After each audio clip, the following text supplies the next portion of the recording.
From the Library of Congress in Washington, D.C.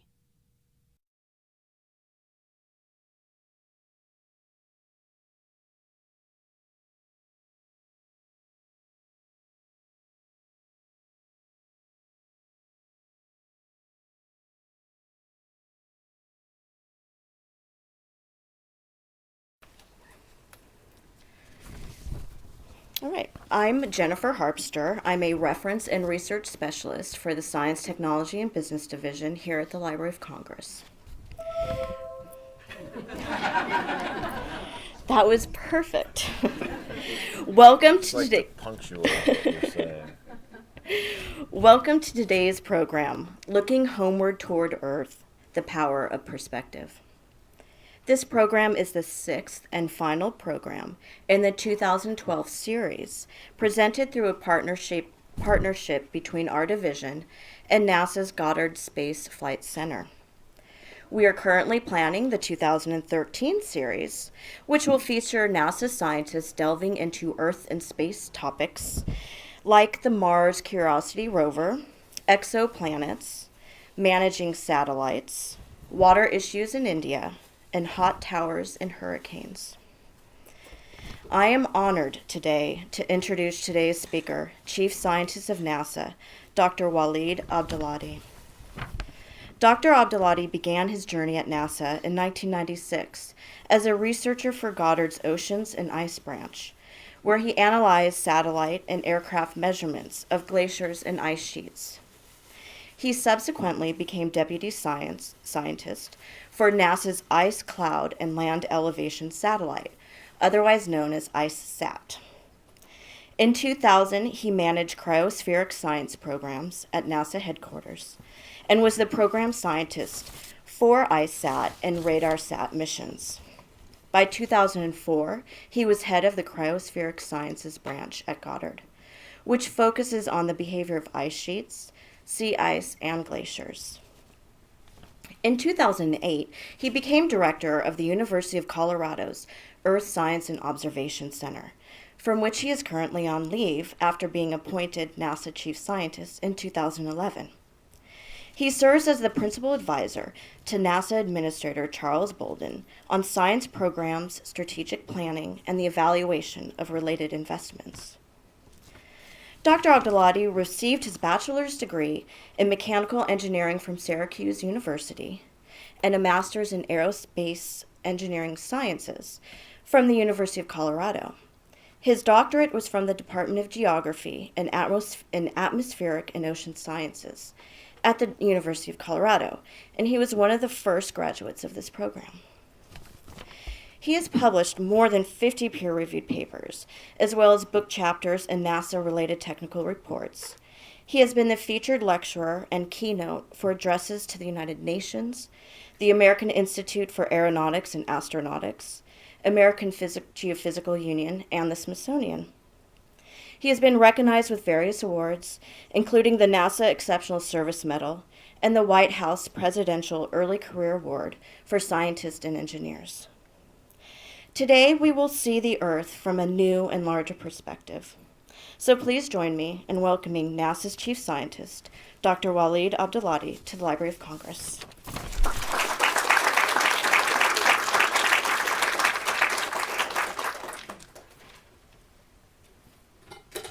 Thank you. I appreciate that. It's kind of weird hearing your career on a timeline like that. I can't help but sort of extrapolate a little into the future and wonder what's next. But right here, right now, I'm in this place talking to you, and I want to thank you for your attention up front. I appreciate your taking the time out of your own days to hear what I have to say.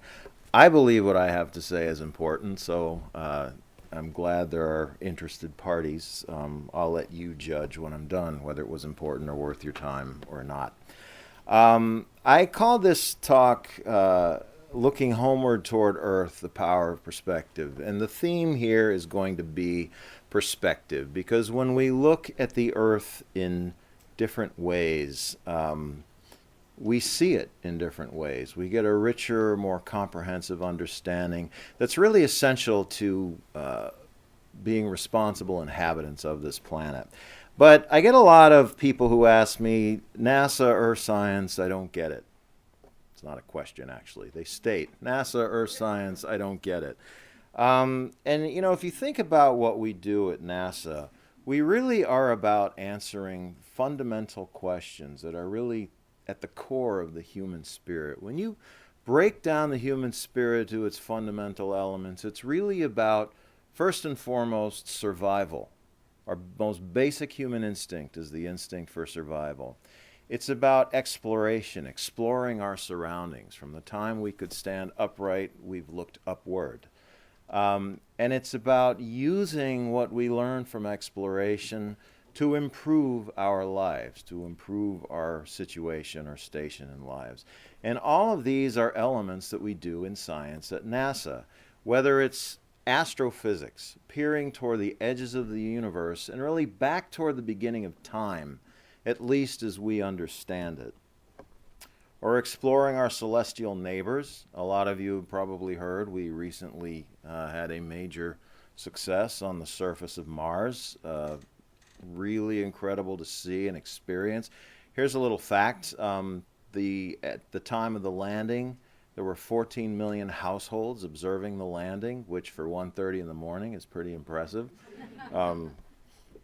And actually over 1 billion hits on the website. Think about that. Really capturing human imagination, human attention. Examining the sun that fuels us. The sun is really the primary source of energy for all life on Earth. Not just in terms of heat, but photons are the key ingredient to photosynthesis, which sets up the food chain that you all learned about in high school or junior high school. Really, the photon, the sun, the energy that drives the Earth and society, frankly. And understanding the planet on which we live and the planet our descendants will live on tomorrow, what they'll inherit from us. So it all fits. The space-based view, NASA, what we do, it really is about getting to the core of who we are, what we think, what we dream about, what we believe. And I like to characterize it as science to inspire and science to serve. And as chief scientist, I can't say this enough. I mean, I really do believe we inspire imagination, we inspire creativity, we inspire exploration, we inspire civilization, and we serve civilization through our efforts. Hey, there's one chair over here. You can grab that one. You're welcome to sit on the floor. You're welcome to stand here and give the talk if you want to. And so let's look at this picture. I said the talk is about perspective, and this taken by the astronauts on Apollo 8, Christmas Eve, 1968, changed the way we viewed our world. It was no longer, us, them, nations, nations in a state of unrest, nations at war, nations in peace, conflict. It was the Earth. It was humanity suspended in silent darkness together as a collective entity. I find that both inspiring and I find that both a service to humanity to provide this perspective. And we've continued to do so ever since. But I like the words of Carl Sagan when the Voyager spacecraft was headed out past Pluto and actually currently about to leave or has left. We can't quite figure it out yet. The solar system, still working on it. Stay tuned. Turning back to look at Earth, and what we saw was this pale blue dot. And his famous words at the time, from this distant vantage point, the Earth might not seem of any particular interest.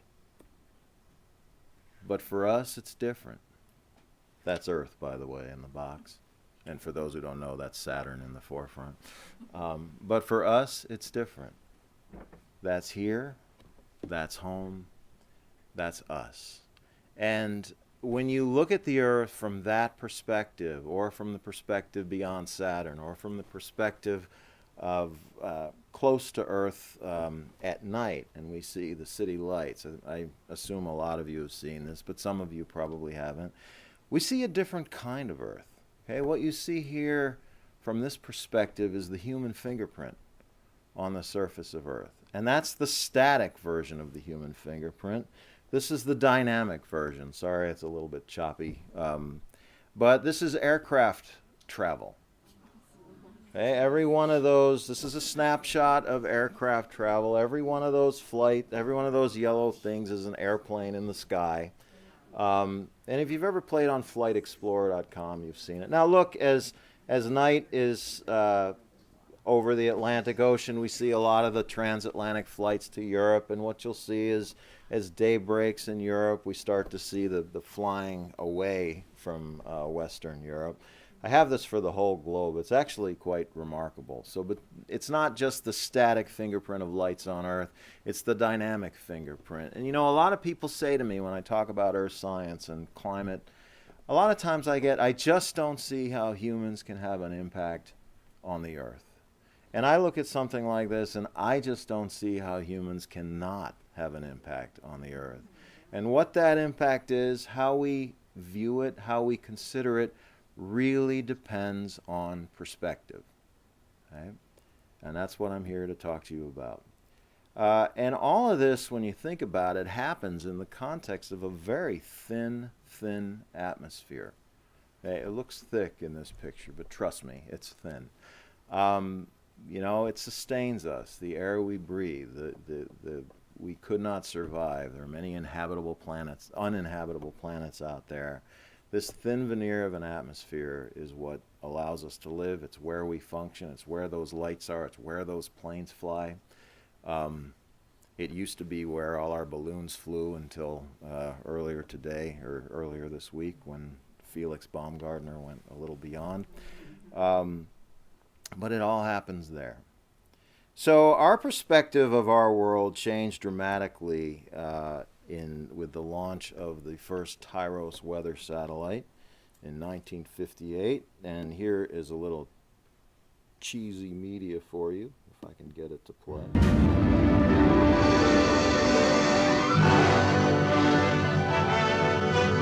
The 50s.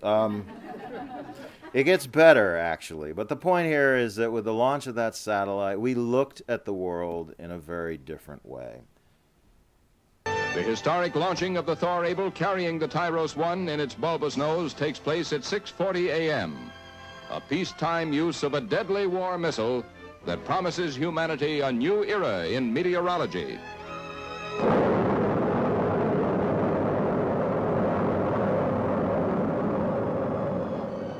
Graphic animation supplied by the National Aeronautics and Space Administration shows how the last stage of the rocket shot the satellite into orbit.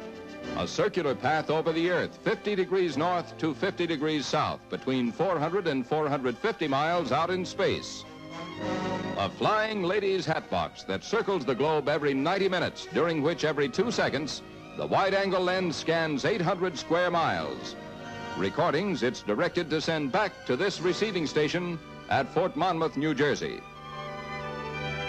Another space triumph for the U.S., which is explained to Ike at the White House by Space Agency head Glennon, who produces a picture sequence of the satellite scannings. But the point of showing this, aside for this walk down memory lane for a select few of us, is really to drive home the point that we did not know what we would see from out there. Our understanding, our perception of the Earth was this. This is what we thought we might see from up there. And since then, it's become just part of our everyday culture.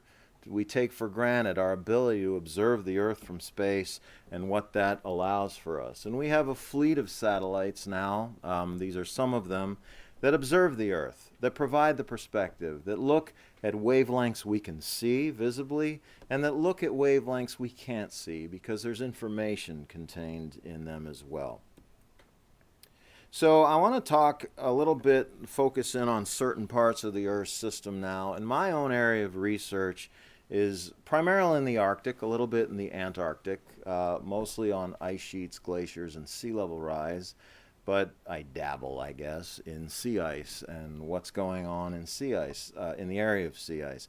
And in the Arctic, it's been in the news a lot. Sea ice, just for those who aren't quite familiar, it's a thin veneer of frozen seawater, a meter thick, a couple meters thick, depending on where you are, that traps ocean heat, that insulates the ocean from the atmosphere above, and has a huge effect on our weather and our climate. Okay. And my theme, as I said, is perspective. This is one form of perspective, kind of up close and personal. Anyone in this room who's been to grad school knows that those are grad students doing graduate work. Anyone thinking of graduate school, have at it. But this is another perspective, and both are important. And when you look at the ice in this way, you kind of get an appreciation that it's very dynamic, that it moves, that it interacts with the ocean, it interacts with the atmosphere. And what it does, it shrinks in the summertime, grows in the winter, shrinks in the summer, grows in the winter, but in a very complex way.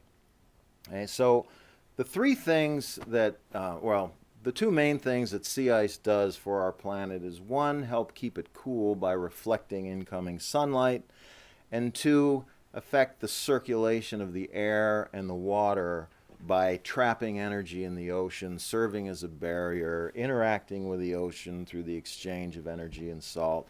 And a lot of the ocean circulation that we take for granted, the Gulf Stream, the Kuroshio Current in Japan, has its roots actually in Arctic and Antarctic sea ice growth and shrinkage. So we watch the ice grow, we watch it shrink, and it's kind of intuitive. Okay, warmer temperatures cause ice to shrink, but also weather causes ice to shrink. As winds come in and move the ice down to lower latitudes, which you can see in this animation here, the ice will melt at the lower latitudes, or it will diverge and become thinner and become more vulnerable, more susceptible to melt. But one thing we've been doing is tracking the evolution of this ice since the satellite record began in the late 1970s. And we look at this with microwaves. We look through the clouds at wavelengths that our eyes can't see, and we've tracked this growth. We've tracked this shrinkage, and over time we've been able to monitor its evolution.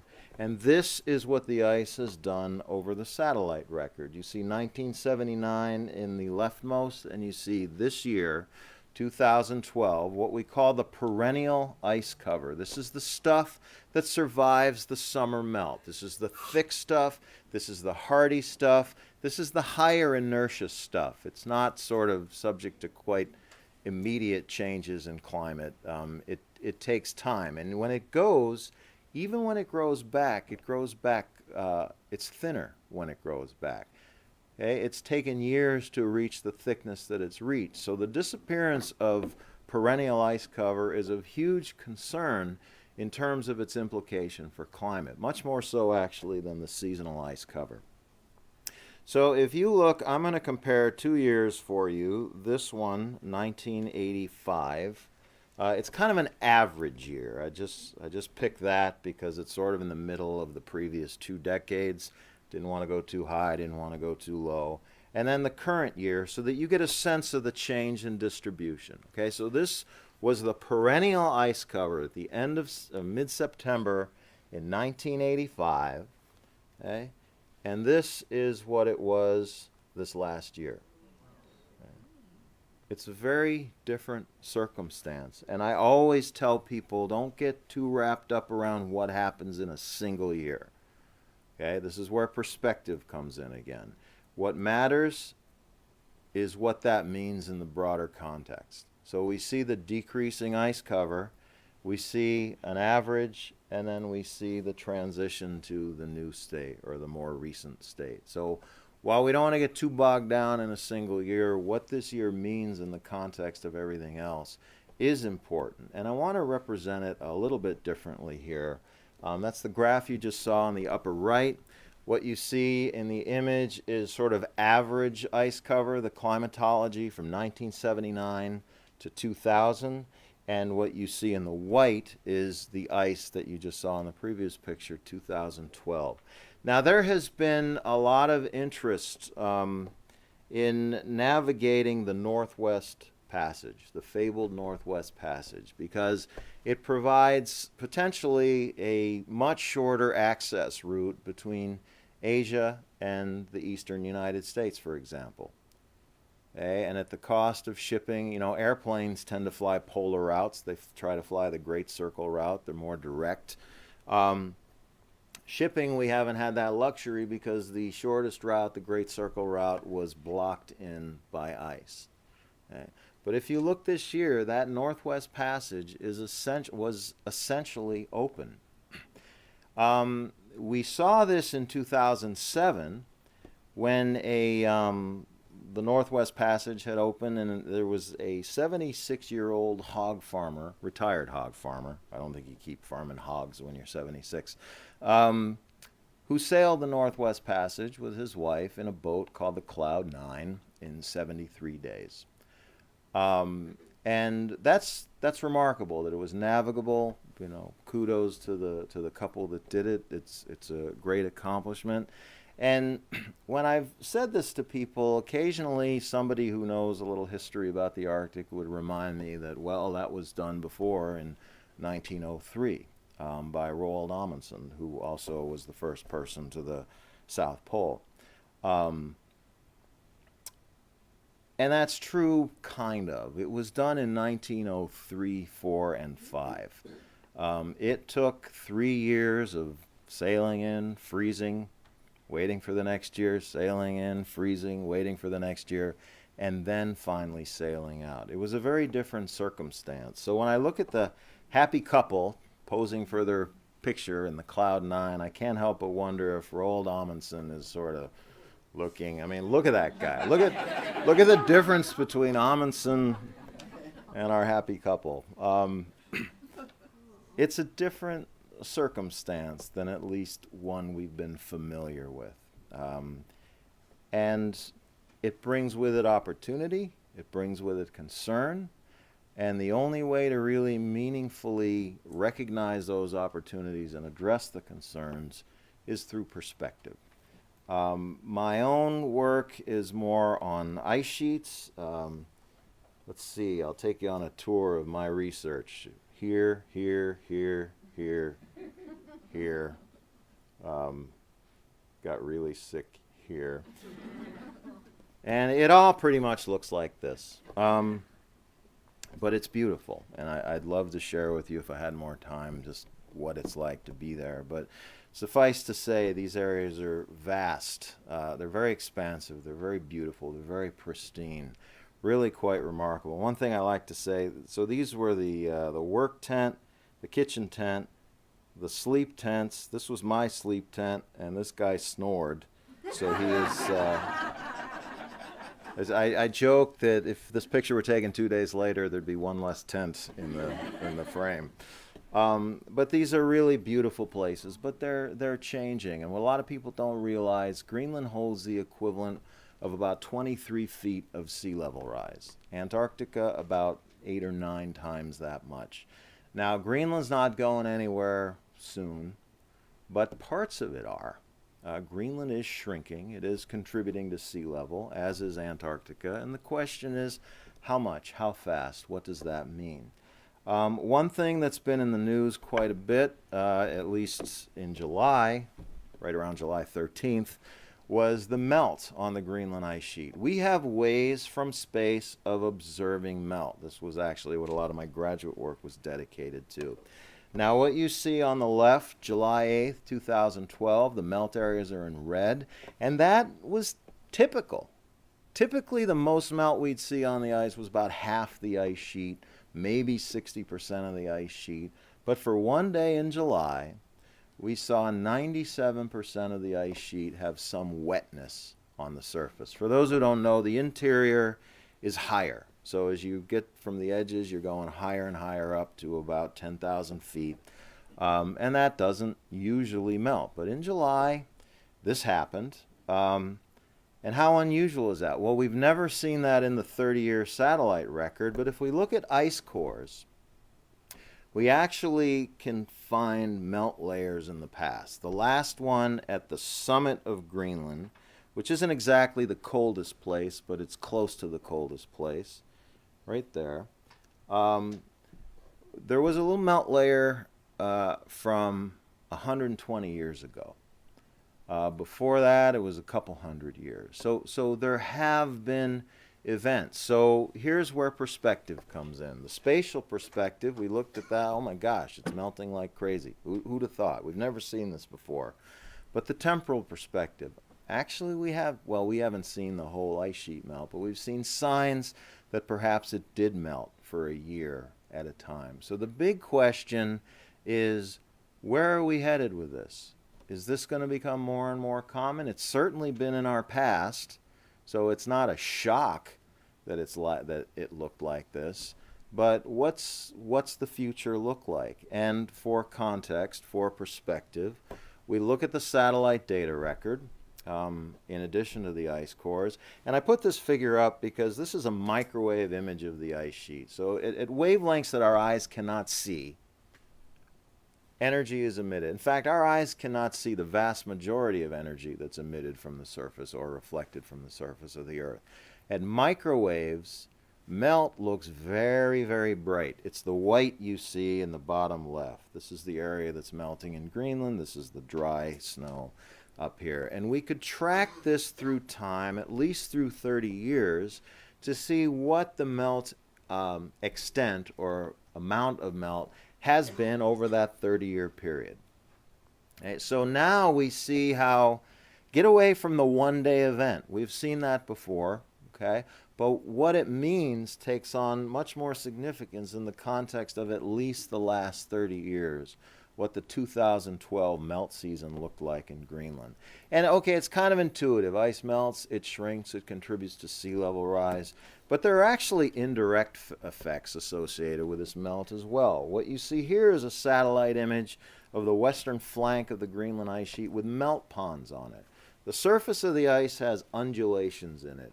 And when meltwater accumulates, it collects in these undulations, and it forms really beautiful melt lakes, actually. So that's standing water. And the dark area you see in the middle, this is the makings of a hole, what we call a moulin. And you can kind of see a river. You know, you see this sinuous pattern at the edge of the lake, and you see areas of stress fractures in here, but you see kind of these conduits. Now, why does this matter? Well, over time, when that water builds up, it finds a way. It finds a way under the pressure, the hydrostatic pressure, to the bed where it flows along the interface between the ice and the bedrock and lubricates that interface. So the presence of meltwater actually causes ice to speed up.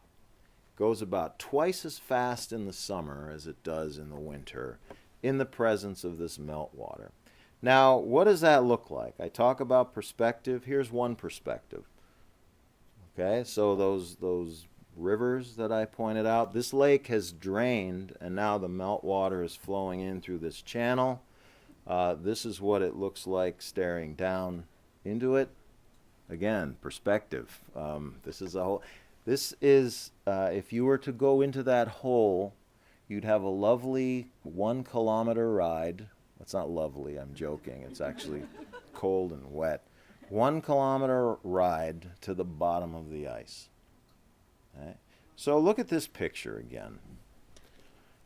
One of these people is my glaciology professor from when I was in grad school, and I'm pretty sure it's him, the farthest away from the ice. And this is what we call academic hierarchy. We have the professor, let's see, we have the graduate student and the poor unwitting undergrad with his or her back to the ice or to the water and closest to it. And then, of course, the postdoc finding his own way. A different kind of perspective that is hugely informed by observations from satellites. that's ice. That's my thing. That's what I do. I want to turn now to something, ice is kind of removed from our everyday lives. We don't feel it, we don't observe it, we don't experience it too frequently. Something we do feel more of is hurricanes. And this is another perspective shot. This is from the perspective of being inside a car behind a windshield. This is from the perspective of, I don't know what would possess a person, but for taking a lovely stroll through a hurricane. This is a perspective from the space station. Okay? Each one a little different, especially this.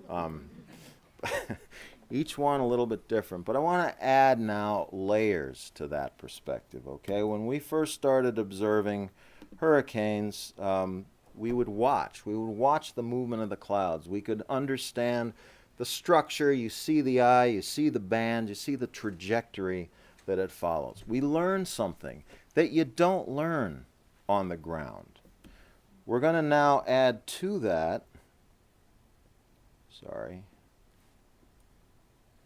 another layer. We're going to add the perspective of temperature. Again, something your eyes don't see, but from space we can see or sense. And I want you to watch this now. As the hurricane passes through, red is warm water, blue is cool, and you can see the blue water in the wake of the hurricane. What that means is energy went from the water to the hurricane. This is why they get strength. Well, by stacking these images on top of one another, we start to understand how they work. We get much better insight into the processes at work. And now I'm going to show you a third layer. Using microwaves, we can see into the hurricane and determine the precipitation that falls out. So what you see here now is what's left behind.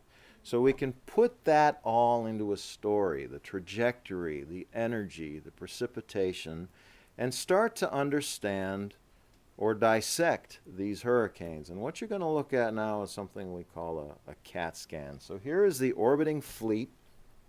Okay? And watch trim. You see it coming at an angle across your screen. It's going to come back around the Earth and show you what it looks like when we peer inside these things. So there's the cloud structure. Okay, you can see the banding. You don't really see the eye in this case, but as we look inside and we look at the precipitation, the banding becomes very evident, the eye becomes very evident. Where vertically in the atmosphere this precipitation is coming from becomes very evident. And from that, we can build models, we can gain insight into one of the most destructive natural forces we know on Earth. Okay? Hugely important information. And one thing I try and stress when I give talks, I'm not here to talk about climate change. I'm not here to convince you of anything. You're all intelligent people.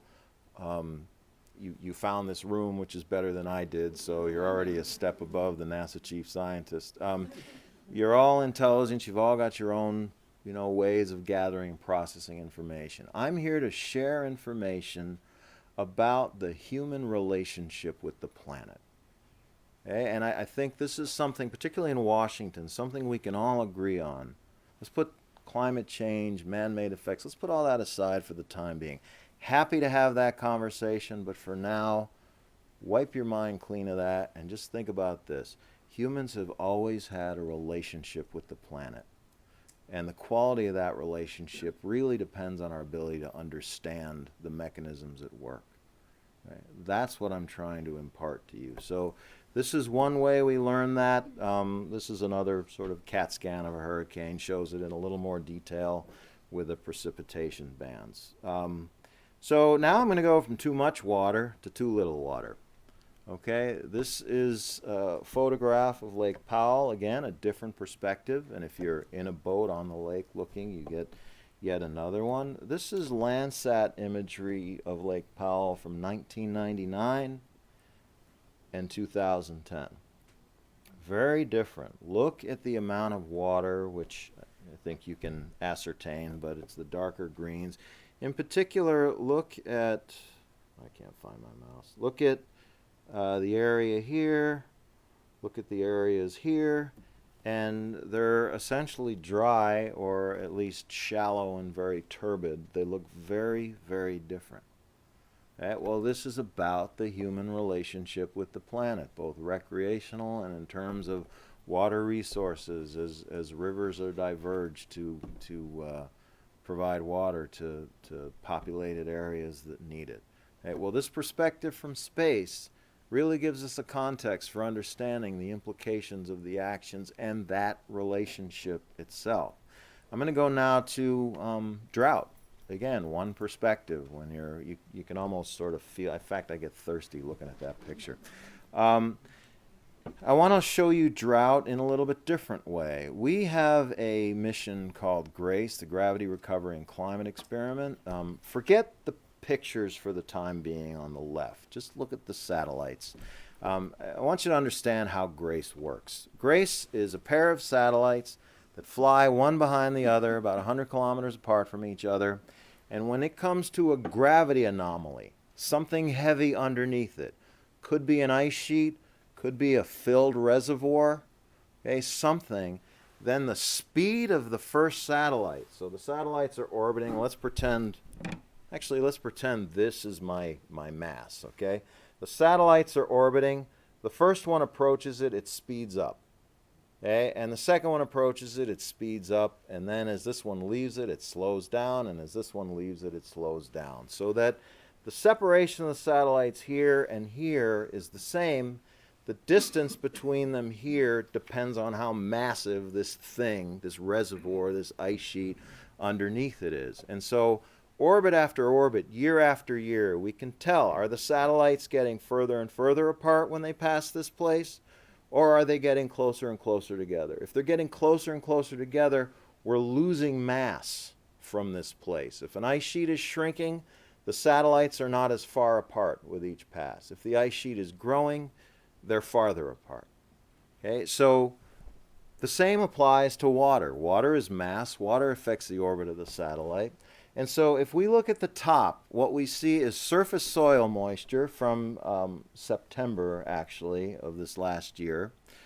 What we would measure in terms of drought on the surface. But what we see in the bottom is what's under the surface.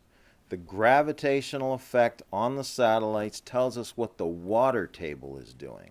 Now look at Texas. Okay, it's a very different story when you look at the surface versus when you look at the water table. And it's that information in that bottom figure that's really essential to understanding the hydrologic state, at least at this point in time, but perhaps more importantly, the higher inertia signal, the tendency of the hydrologic state for at least the weeks and months to come. By looking in this way, by acquiring this perspective, we get something we could never observe on the ground or never really observe from the air and space in any other way, at least in the global context. Many of you have seen images, this is another kind of disturbance for vegetation, of the rainforest in Brazil. I think this is very telling. So this is Rondônia, Brazil, 2000, and this is 2010. This is just clear cutting. And I want to stress, I don't show you this so that you say it's horrible what they're doing in Brazil. I show you this so that you say it's essential that we understand what's being done. Horrible kind of depends on a lot of other things, not just your view of, the presence of the forest or not. And again, it's a separate conversation. But from this perspective, we've got the information at least to understand how and why things are changing. There's another perspective. What I've talked about has largely been spatial. Distant, far removed, and observing from afar, sometimes up close, sometimes a little too close, as in the case of the ice. But I want to talk about the temporal perspective now. Okay? We're lucky. We have a record of past climates stored in ice cores, stored in tree rings, stored in the geological structure of the Earth. And the one that sort of has been perhaps most illuminating, at least in the longer term, has been the ice core record. And the chemistry of the ice has very clear clues about the climate that occurred at the time that snow was deposited on the surface of Greenland and Antarctica. And we've been able to dissect them. And this figure, actually, you got to think backwards. The right is today. As you go left, you're going thousands of years back into our past. Okay, so what you see here is climate variability, right? And what you see where it says medieval warm period, right there. So it was cold, and it got warm right around 989 when the Vikings settled Greenland, and it was in fact green. That's not a joke. They weren't trying to get people to stay away from Iceland. It really was in fact a mossy green in the tundra at the edges. And they settled, and the Vikings did not adopt the hunting practices of the native people. They were a little more agrarian.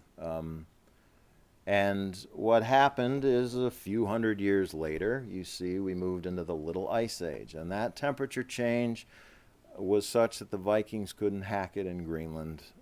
They packed their bags and went home. This change drove a people out of a habitat. A hardy, Vikings no less, a hardy people. But let's go back a little further, and what we see is these little wiggles are pretty small compared to things that have been in our past. Long before coal plants, long before SUVs, our Earth has changed. By the way, temperature is green, and snow accumulation, which is not something you're probably particularly interested in, but that's red. There have been big swings, abrupt changes, 8 degrees Celsius, or about 14 degrees Fahrenheit, in a decade of warming. That's fast. There are tipping points in our climate's history. So when we talk about where we are today, we have to ask the question, are we near a tipping point? Are we nudging ourselves towards one? Are we destined for a tipping point no matter what we do? Those are the kinds of questions that perspective informs. Let's go back a few 100,000 years, and what you see is very rapid warming. In this case, temperature's red, followed by sort of a staggered cooling, rapid warming, staggered cooling, rapid warming, staggered cooling, rapid warming. Now, when we look at the ice core record in this way, something jumps out to a lot of people, and that is that the carbon dioxide, in a lot of cases, in almost all cases, lagged the warming. Okay, the release, and this is something that gets conflated when people talk about the correlation between carbon dioxide and warming. They point to the past and say, when there's been carbon dioxide, there's been a lot of warming. That's true, but the sequence is backwards. The warm temperatures release carbon dioxide from the Earth.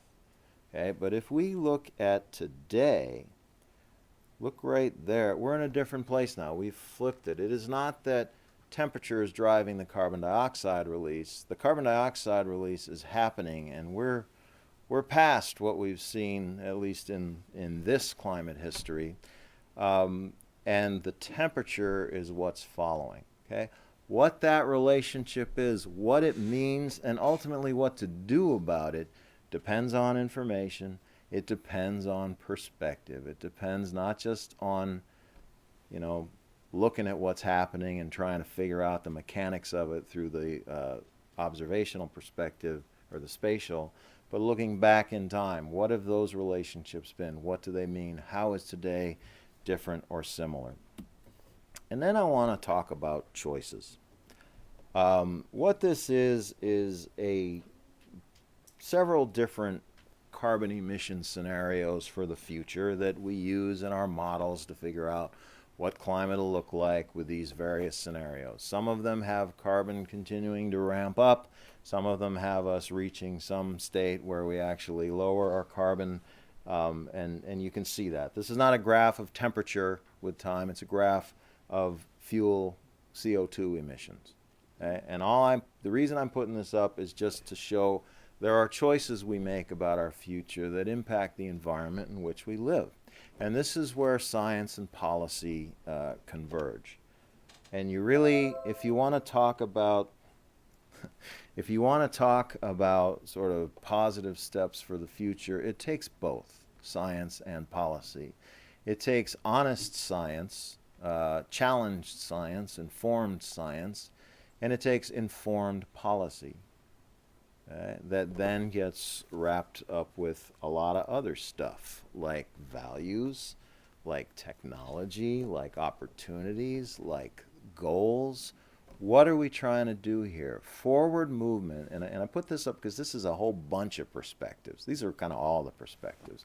Policy perspective, a science perspective, a technological perspective, perspective on our potential, an engineering perspective. What can we engineer? What can we fix? What can we change? How can we make it better? Understanding, discipline, complexity, all of these elements come together to shape our collective actions as a society.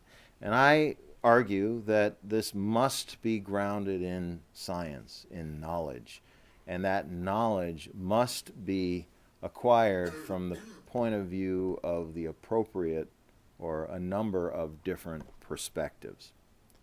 And that's what we're trying to do with our investments at NASA, with our investments at NOAA, with investments at the National Science Foundation, Department of Energy. These are actually your tax dollars doing good things for you. To get to the place where we can be about survival, where we can be about exploring our environment and surroundings, and where we can be about thriving.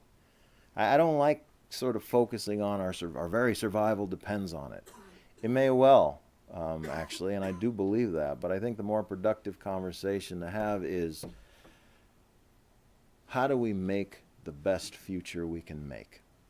And when you have that conversation, a lot of these other elements start to align much, much better than talking in extremes and trying to achieve a specific outcome that matches our own individual values. And I want to take you to this animation. It's going to speed up it's going to go in a second, of a choice we made years ago when we adopted the Montreal Protocol. It was, the science was good, it was sound, that chlorofluorocarbons were destroying the ozone layer, at least in the high latitude regions. Well, who cares about high latitude regions? They're so far away. That has implications for people on Earth, where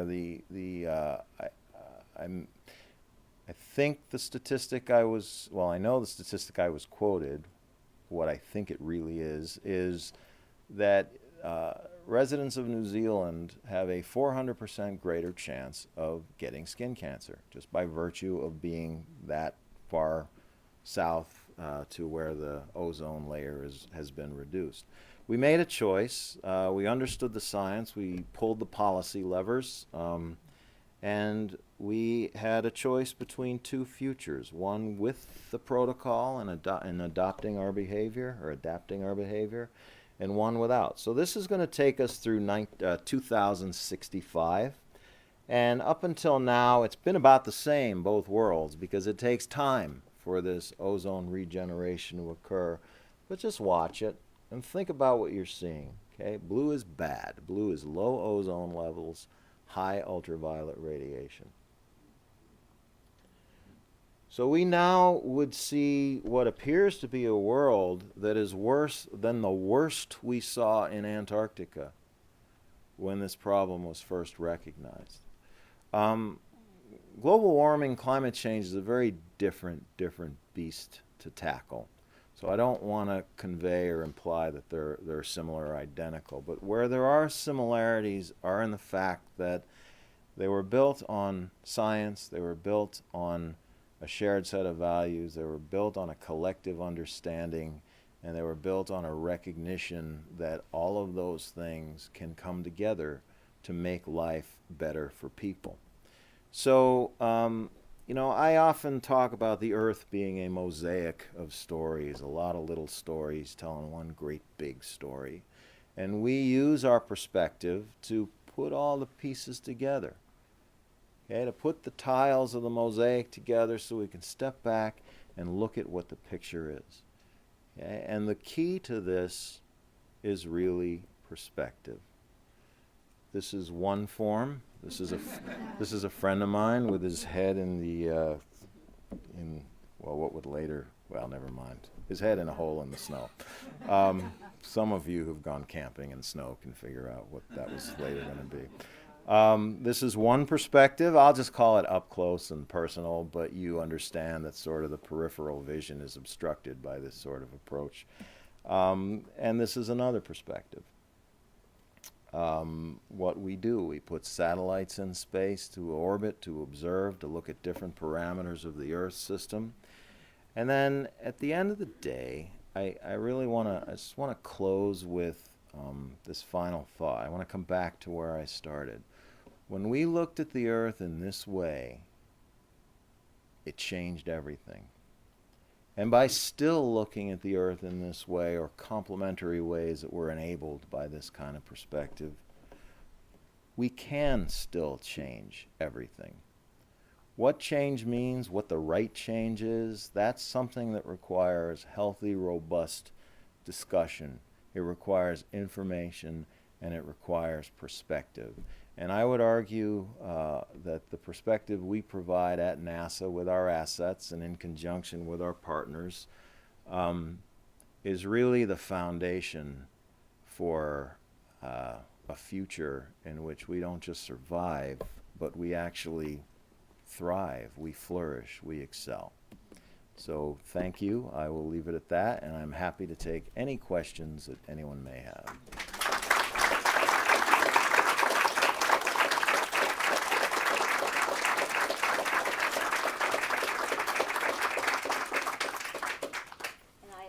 We have lots of questions. Question? Your graphic with the satellites, I assume they're only scientific satellites. Yes, those are the NASA research satellites. That's correct. If you were to show all satellites going over, what would that traffic look like? Would there be hundreds? Well, fortunately, there wouldn't be hundreds. Let's see. And do the military intelligence satellites ever conflict with the scientific? Generally, no, because they tend to be in different orbits. Let me, that's not the one.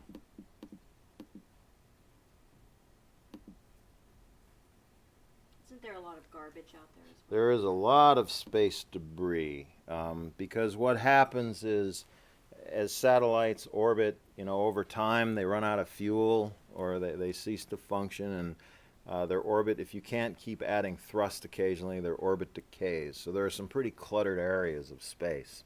What you're looking at, these are the NASA research satellites, and this actually isn't entirely up to date. There's one or two less and one or two more that do different things. The NOAA satellites, the weather satellites, they are also polar orbiting satellites that have different inclinations. Okay, the inclination is the angle they make with the pole. They're at different altitudes, so you would see this a lot more populated. Certainly with the NOAA satellites, it might be, I don't know, it might be, well, it certainly wouldn't be double, but there'd be more, and a lot of them are at 23,000 miles out as opposed to a few hundred miles out here, so they're in a different place. The intelligence satellites, the defense satellites, which are specific to defense and intelligence needs, I really don't know how many there are, but it's safe to say there's probably a healthy number of them up there to serve national interests, and other nations have satellites. So space is actually, despite its vastness, it can be kind of crowded. But what this picture would look like, I'm not sure. It just have more stuff in it. Yes. I didn't miss your point that we shouldn't pay attention to year-to-year variation. It's over much time that matters. Nevertheless, I'm curious why, when you showed the Greenland ice accretion versus loss, that 2010 was the last record loss before last year. But the year before, in 2009, there was actual accretion. The draft, it dropped down below the midline, which was good, And then the next year, 2010, was record loss. And I was just wondering why there's the previous record. And the year before the previous record, there was actually a little gain. And I was curious why you see such why you get an aberrant year like 2000, I think 2009 is aberrant. And then the other question I had is, if you comment on international cooperation, since you've been speaking mainly, you referred to the Montreal choice, but mainly about the United States, and obviously it's a world problem. Sure. If you talk about the other thing, if you talk about international cooperation. Sure. Well, you can see there's quite a bit of variability in this throughout, and if you just took sort of this range here and slid it all up to where these were, you see some back and forth. So some years it's just either not as cold, or this is a big deal that I don't think people really appreciate. It snows a little more often, and that snow reflects the sunlight. When snow gets old, it gets darker. You've seen this with your eyes, and the amount of energy absorbed can be 2, 3, 4, 5 times greater than that from a fresh snowfall. So precipitation actually slows the meltdown a little by brightening the surface and inhibiting the absorption of energy. The other piece of that is weather, and it just varies. So I appreciate your comment about not focusing on a year. Now, sometimes that year, like in 2012, is so far off the charts that it is significant and it is okay or proper to focus on that. But it's really the context. Let's remove 2012 from that figure, and you still see an upward trend. There's going to be wiggles on that curve. That's just the way nature works. Regarding commenting on international aspects, are you talking about cooperation and treaties and sort of addressing the issue, or are you talking about collaboration in science endeavors? Perspective. You said we should. Can you get the same perspective? Do you find the same degree of perspective cooperation among scientists around the world, especially in very populous areas of the world, such as India, China, where there's such population growth? Do you get the same perspective that you have?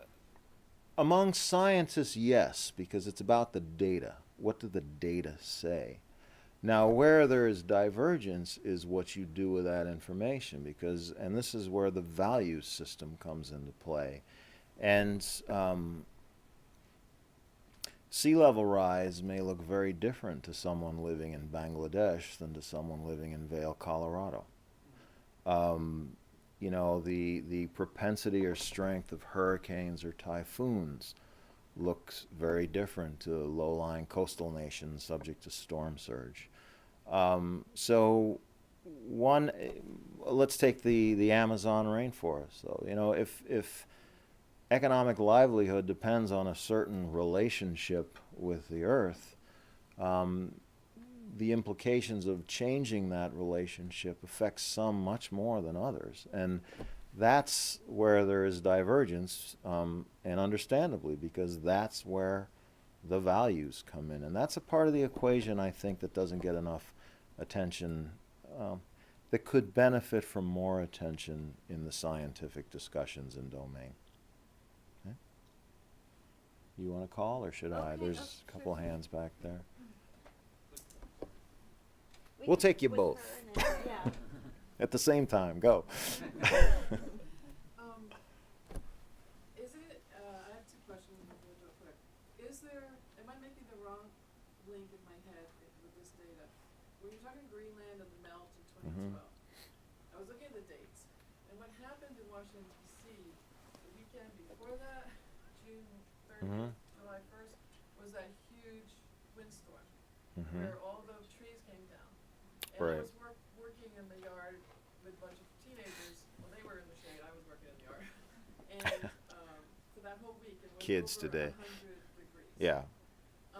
Did that weather go up to Greenland from here, or is it going in the opposite direction? No, it goes in that direction. I don't know enough to make that causal link, but what I do know is there was a persistent, I think it was a persistent high that over the ice sheet for a long time that just allows the sun to beat down and do its thing, you know, without the movement in of clouds. So there is, it's very complicated, and it's very hard to take, you know, assume what's happening in one place might move to another and cause that relationship. But the weather does move eastward.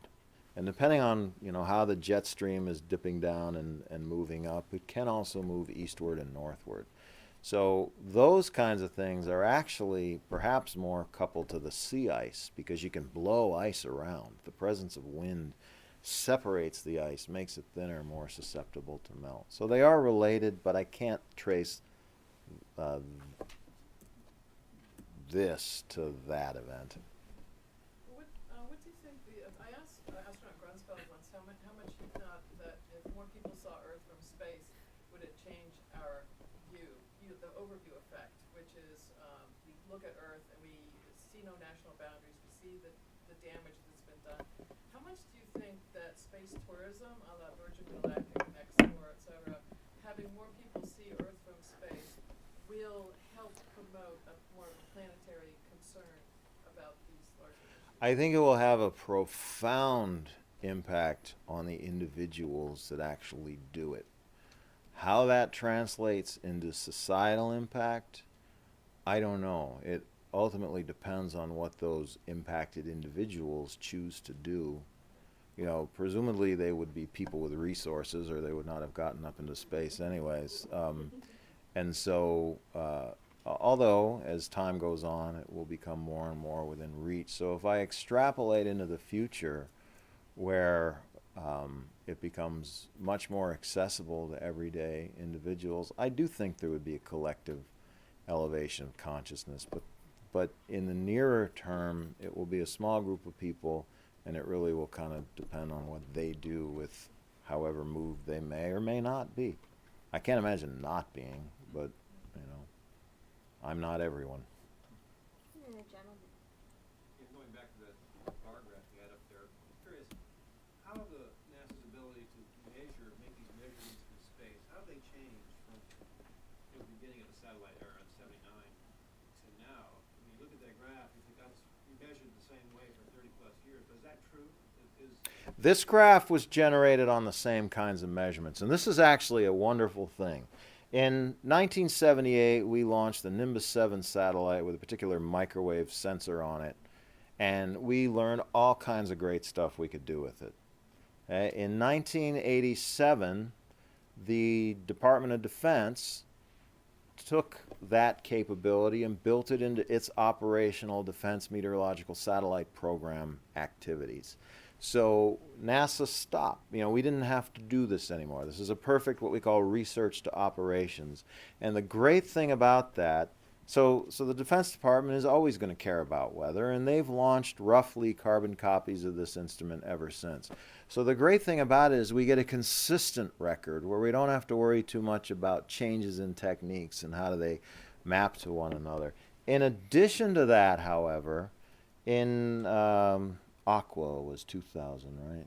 Yeah, in 2000 we launched sort of the next generation of this capability, of the microwave capability, that's much higher resolution, that's got much better fidelity to it in terms of sensitivity. And we have other instruments. Our visible imagery and our thermal imagery has gotten to the point where we can see with real detail where it hits 0 degrees and when. So we have a much more robust capability today. I show this, though, because it's an apples-to-apples comparison throughout, and it's a consistent measure. If I want to get really down into it and say, all right, well, what happened right here at that interface, then I would look at the other sensors, in a lot more detail. So our capability certainly has evolved, but there's also value to just that basic, consistent, credible record. How does the melting of the ice affect Earth's rotation, and how does that change in rotation affect climate? It does affect the Earth's rotation. Basically, if you've ever sat in a spinning chair and you've done the experiment, and maybe we did this in high school physics class, and you get spun around and you hold your arms out and then you pull them in and you're faster. Or figure skaters do this, you've seen them go up. The more concentrated your mass is towards the center, the faster you will spin. The same is true. It's an extremely small amount, but the same is true with the Earth. So as ice grows, we're putting more mass out at the edges. The rotation rate slows a little bit. As we lose ice on land, on sea ice it's floating and it doesn't really matter. But as an ice sheet shrinks, we actually accelerate our rotation. But the amount is pretty minimal, so the impact on the climate I don't think is anything we can really detect. It's more a geophysical observation. There's one over there if you want. What was that site that you mentioned at the beginning where you showed the flight patterns? Oh, well, if you want to know what's happening right now, I think it's flightexplorer.com. If you want that movie, I'm not sure where it resides. I got it from a colleague. Do you know where that is? I just know I got it from Kenji. Oh, did you? Yeah. No, I got it from Jim Baylog. Oh, yeah. You got to know people. But if you go to actually, I mean, it's a sad recollection. But when I first was exposed to FlightExplorer.com was on September 11th, and you know, they showed sort of sequences of the sky getting very empty very quickly. But now, if you just go to that and look, you'll see what's in the air where you can trace Aunt Ruth's path to, you know, on her trip to Italy or whatever. There's one in the corner over there. If you want. How irrefutable is your evidence of man-made climate change? You know, like we got the Montreal Protocol with fluorocarbons. Is there any chance of there kind of being a consensus at some point that there's true, raw evidence? Sure, and I apologize. I forgot to repeat the questions as they were asked. So my apologies to whoever's watching this webcam or YouTube video. Call me, complain. I'll tell you what the questions were.